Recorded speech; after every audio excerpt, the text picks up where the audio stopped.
Bismillahirrahmanirrahim. Allahumma shalli wa sallim wa barik ala sayyidina Muhammad wa ala sayyidina Muhammad. Alhamdulillahi rabbil alamin. Ya hayyu ya qayyum la ilaha illa anta subhanaka inni kuntu minadh dhalimin. Rabbana zalamna anfusana wa la taghfir lana tarhamna lanakunanna waghfir lana warhamna atina innaka antal ghafurur rahim. Rabbana atina fid dunya hasanah wa fil akhirati hasanah wa qina adzaban nar. Subhana rabbika rabbil izzati amma yasifun wa salamun alhamdulillahi rabbil alamin. Al-Fatihah.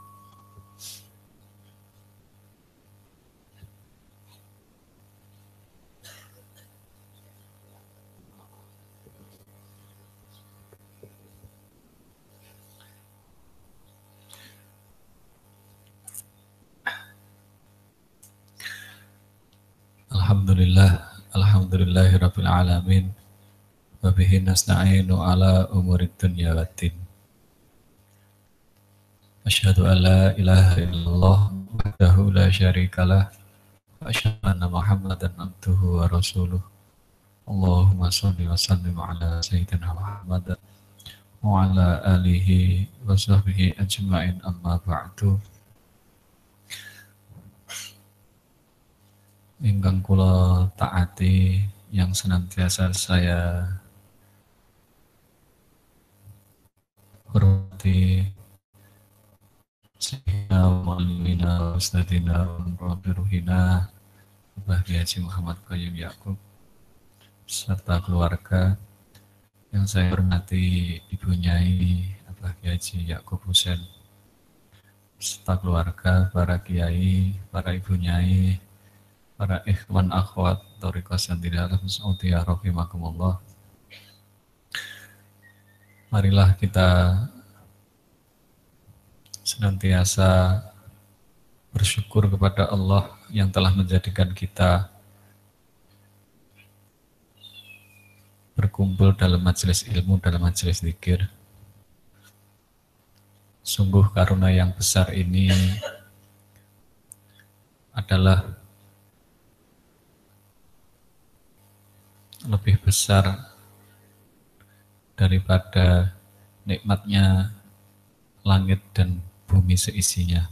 Itu jika kita diberi paham. Mudah-mudahan kita diberi paham oleh Allah. Amin. Salawat dan salam mudah-mudahan tetap terlimpah curahkan pada Nabi Muhammad sallallahu alaihi wasallam. Bapak Ibu rahimakumullah, ada sebuah firman-Nya Allah dalam surat Al-Baqarah, yaitu surat Al-Baqarah ayat 158. A'udzubillahi minasyaitonir rajim. Bismillahirrahmanirrahim. Innas safa wal marwata min sya'airillah faman hajjal baita aw i'tamara fala junaha 'alaihi ay yatawafa bihima wa man tatawwa'a khairan fa innallaha syakirun alim. Al-ayah.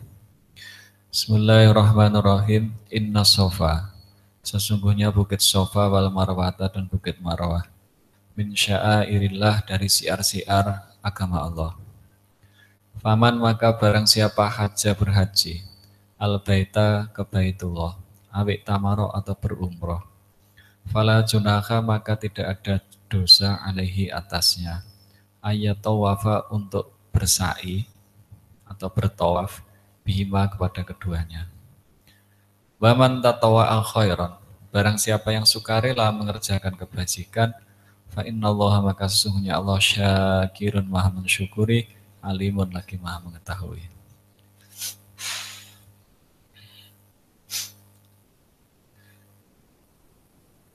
Ikhwan akhwat Thariqah Santira Mas'udiyah rahimakumullah.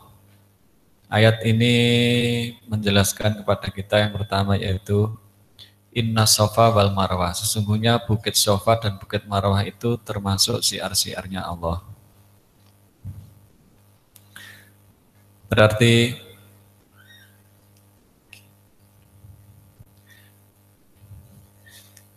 cara pengamalannya yaitu kita ketika berhaji atau berumroh, kita bertawaf atau bersa'i antara Safa dan Marwah itu dalam rangka untuk menjalankan syariatnya Allah. Yang kedua,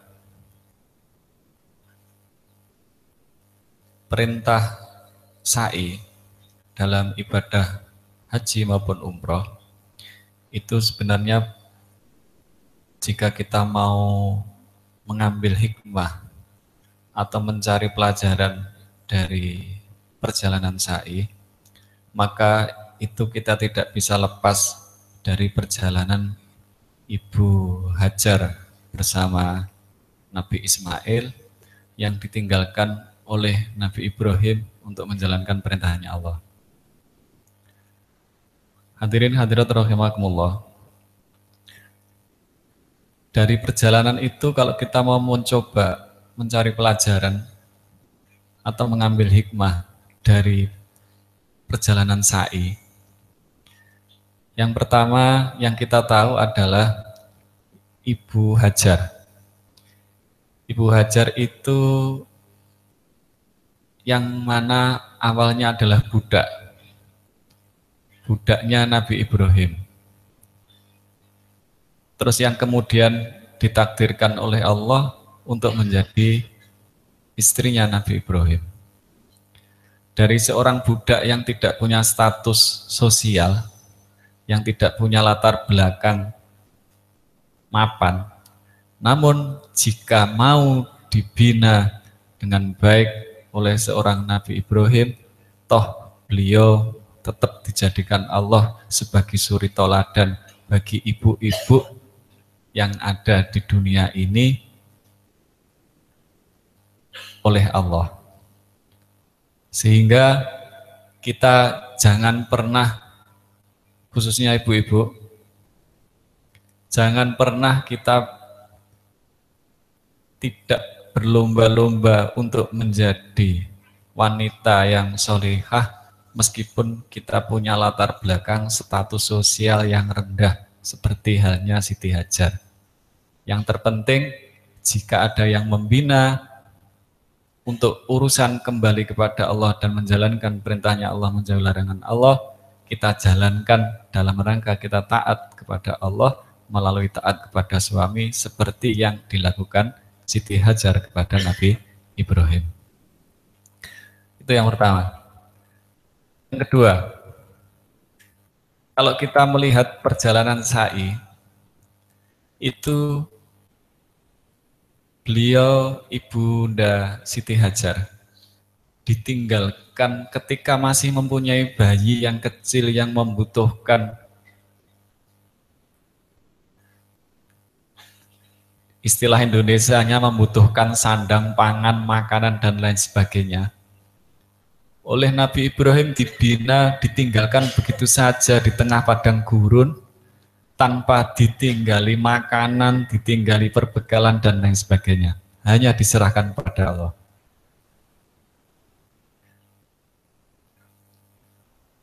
Sebenarnya dari perjalanan itu, yang tampak sebenarnya bukan Nabi Ibrahim yang kejamnya, enggak. Tapi yang tampak adalah agar Ibunda Siti Hajar ini benar-benar tidak bergantung kepada suaminya, tapi bergantung kepada Allah.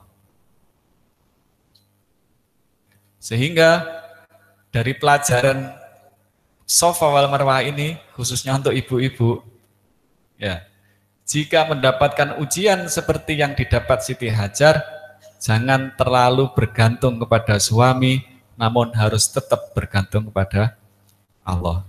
Sebab suami pun jika disendeni, digantungi, kalau Allah tidak berkehendak dan tidak membuka jalan pada suami pun tetap suami nggak iso.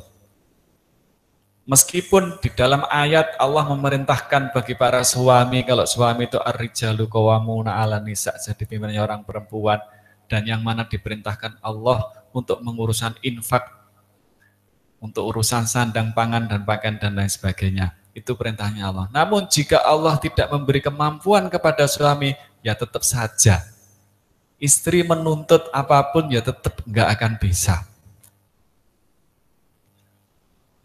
Makanya khususnya untuk ibu-ibu, dari pelajaran Shafa wal Marwah ini ada pelajaran bahwasanya kita belajar mencoba untuk bersandar kepada Allah. Bukan berarti saya mengajak para suami tidak bertanggung jawab pada istri, Tetap sebagai suami harus tahu perintahnya Allah. Kalau suami dijadikan oleh Allah sebagai pemimpinnya perempuan dalam urusan apa? Dalam urusan memberi infak, memberi sandang pangan dan lain sebagainya.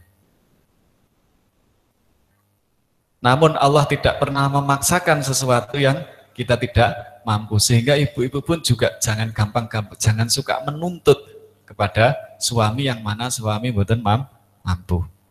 Itu kalau kita mau belajar dari pelajaran Shafa wal Marwah.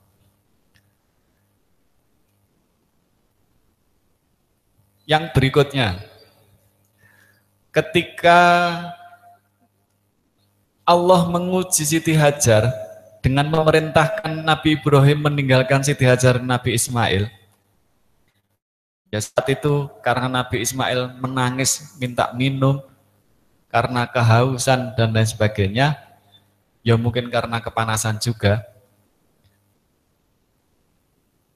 itu kesabaran Siti Hajar bukannya diam ketika menghadapi ujian. Tetapi kesabaran Siti Hajar ketika diuji oleh Allah tidak ditinggali bekal makanan dan minuman oleh suaminya. Kesabaran Siti Hajar yaitu dengan tetap ikhtiar. Sehingga dari kesabaran Siti Hajar itu sampai hari ini itu dijadikan amaliah untuk haji dan umroh. Yaitu apa? Siti Hajar lari dari Bukit Sofa menuju Marwah. Kalau sekarang jalannya sudah enak, mulus. Coba biyen. Dulu pegunungan namanya bukit. Ya dari bukit ke bukit itu menunjukkan kalau Siti Hajar beliau tidak kemudian meratapi kok suamiku kejam kok apa, tapi dengan dia bertanggung jawab karena diberi amanah oleh suaminya seorang Nabi Ismail. Ketika Nabi Ismail menangis, dia tetap sabarnya menghadapi ujian itu dengan lari-lari kecil dari Bukit Sofa menuju Marwah. Ketika sampai di Marwah, dia menghadap ke arah Ka'bah, berdoa kepada Allah. Lari lagi menuju Sofa lagi. Ketika di Bukit Sofa menghadap Ka'bah lagi, beliau berdoa kepada Allah. Ini menunjukkan di dalam ikhtiar pun kita tidak boleh meninggalkan untuk selalu meminta pertolongan kepada Allah. Sebab Ibu Hajar juga mengajarkan, sudah ikhtiar dari Bukit Sofa lari kecil-kecil menuju Marwah, sudah di puncaknya Marwah, beliau tetap menghadap Ka'bah dan berdoa kepada Allah. Kemudian lari lagi dari Bukit Marwah menuju Sofa lagi, sampai 7 kali seperti itu dilakukan. Inilah ajaran yang kalau kita mau mengambil perjalanan sa'i yang dilakukan oleh Ibu Hajar, itu adalah apa? Ketika kulo panjenengan kita semuanya diuji oleh Allah seperti yang dialami Siti Hajar. Satu, sabar itu berarti bukan diam. Bukan diam nek gur nampani sing teko ngene Gusti Allah. Tetapi sabar yang dilakukan oleh Siti Hajar adalah apa? Dia tetap lari-lari dari Bukit Sofa menuju Marwah, dari Marwah kembali ke Sofa lagi. Mbok menowo mungkin bisa jadi menemukan sesuatu yang dia cari antara Bukit Sofa dan Marwah.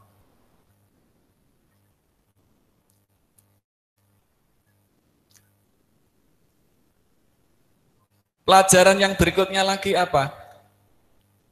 Mengapa Ibu Hajar ketika menjalani ikhtiar dari Sofa dan Marwah itu seakan-akan seorang ibu yang tidak merasa berat karena beliau tidak menuntut sedikit pun dari hasil ikhtiarnya.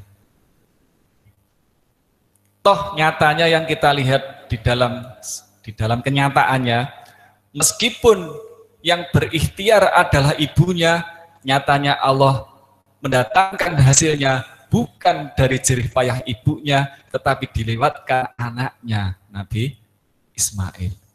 Ini menunjukkan kalau kita itu ikhtiar, itu tidak harus menghasilkan apa yang kita butuhkan saat itu.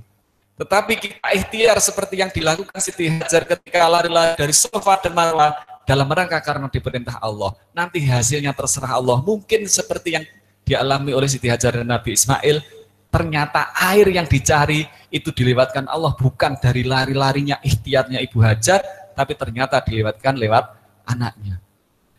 Mungkin juga kita di rumah tangga, dalam mengarungi rumah tangga.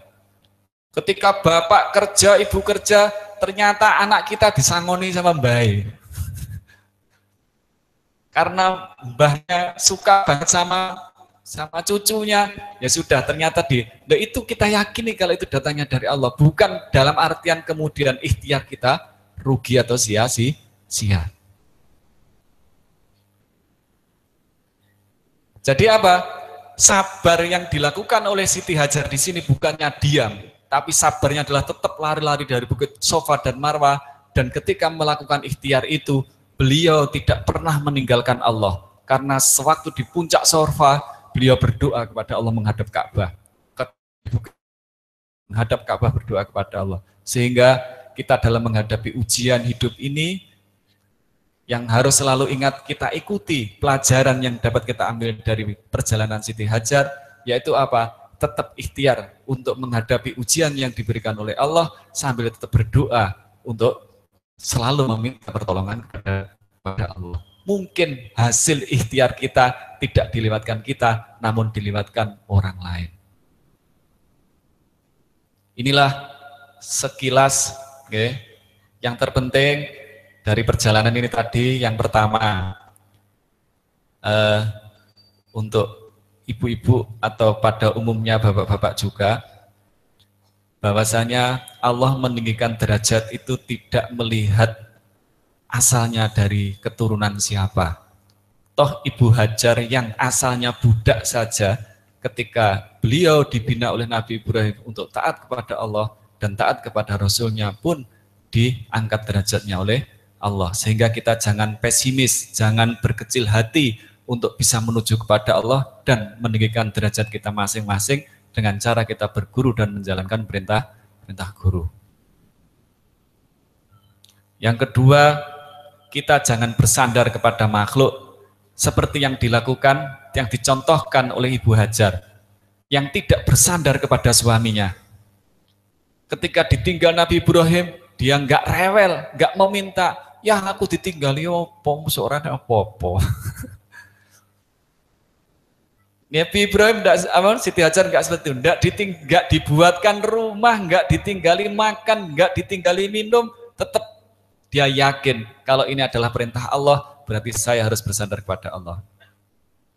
Makanya jangan terlalu rewel untuk urusan dunia seperti yang kemudian apa? Kalau memang diuji dengan dunia seperti yang dialami oleh Siti Hajar, kita melakukan ikhtiar dan tetap bersandar kepada Allah dan meminta pertolongan kepada Allah.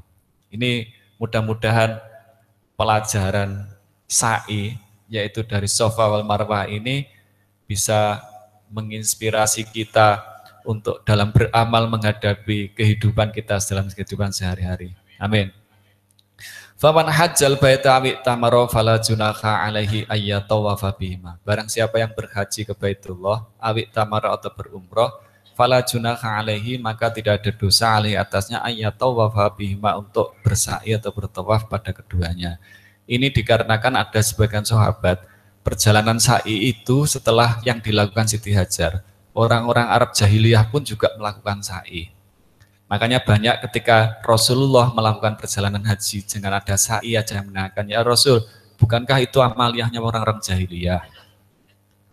Nah ini terus akhirnya turun ayat ini, kalau menjalankan sa'i itu tidak dosa, karena itu adalah pelajaran yang pernah diberikan oleh Siti Hajar atau perjalanan Nabi Ibrahim dan keluarganya. Sementara agama kita itu agama yang juga sama dengan agama Nabi Ibrahim. Wa man tatawwa'a khairan, barang siapa yang sukarela melakukan kebaikan. Barang siapa yang sukarela mengerjakan khairan, kebaikan. Ini adalah bisa juga dimaknai amal itu harus didasari dengan sukarela atau ikhlas. Yang ini yang harus kita latih. Jangan kita minta pamrih, jangan minta balasan, menuntut balasan. Sudah kita sukarela menjalankan segala sesuatu karena diperintah Allah. Balasannya mungkin tidak diberikan di dunia, akan diberikan nanti, akan yang lebih besar di akhirat. Allahumma. Barang siapa yang sukarela sukarela, tidak terpaksa. Namun dalam ilmu thariqah itu memang cara beramal itu pertama kali yang diperintahkan itu memang harus dipaksa dulu. Awalnya terpaksa, tapi kemudian jika kita sudah paham dan dimudahkan oleh Allah, nanti harus kita lakukan dengan sukarela. Contoh saja kita melakukan istighosah. Istighosah itu kalau nggak dipaksa, pasti sibuk terus. Pasti sibuk terus. Yang kerja pagi katanya selak kerja. Yang suka tahlilan katanya banyak undangan, kan sibuk terus ya. Gak pernah deh, ya harus dipaksa. Caranya maksa gimana? Ya sudah, kalau kita pas kelewatan nggak bisa menjalankan, kita ganti pada waktu yang lainnya. Itu dalam rangka kita memaksa dulu. Nanti kalau sudah oleh Allah dirasakan nikmatnya, kita berusaha takorup dengan melalui zikir, itu nanti kita akan diringankan oleh Allah, akan disenangkan oleh Allah. Fa innallaha syakirun alim. Fa innallah, maka sesungguhnya Allah syakirun, maha mensyukuri. Artinya Allah maha mensyukuri itu seluruh amal perbuatan kebaikan itu bukan untuk Allah. Tapi dalam kita beramal, kita ngaji ke sini, kita zikir, kita belajar Al-Qur'an, kita memuji Allah tiap sebelum maghrib dan seterusnya sampai tiap detik kita selalu memuji Allah, itu sebenarnya bukan untuk Allah. Yaitu untuk kita sendiri. Makanya ketika kita selalu berbuat kebaikan apa yang diperintahkan oleh Allah, Allah selalu syakirun, mensyukuri. Dengan cara apa? Dengan cara beliau memberi nikmat kepada orang yang berbuat kebaikan itu dengan nikmat yang selama-lamanya, itu surga. Allah. Berarti seluruh amal kebaikan yang kita lakukan itu tidak ada satupun yang akan disia-siakan oleh Allah. Semuanya disyukuri oleh Allah dengan cara memberi balasan yang baik. Hal jazaul ihsan ilal ihsan. Tidak ada balasan kebaikan itu kecuali kebaikan.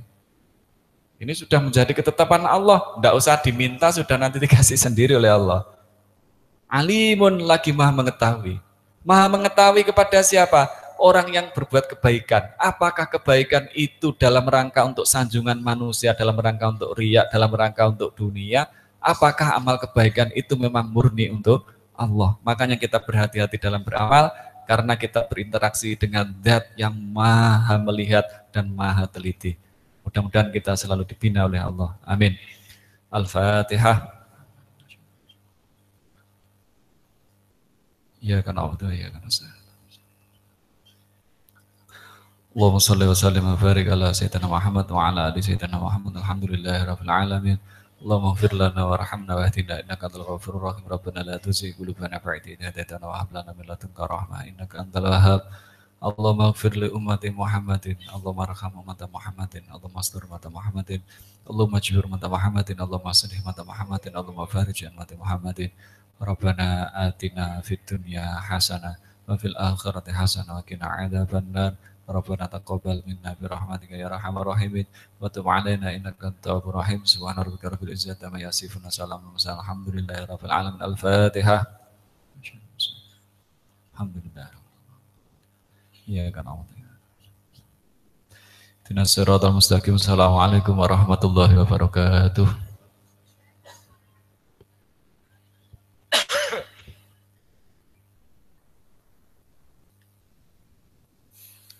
Alhamdulillah, berikut pengajian yang kedua yang akan disampaikan oleh Al-Mukarram Dr. Zainuzuti.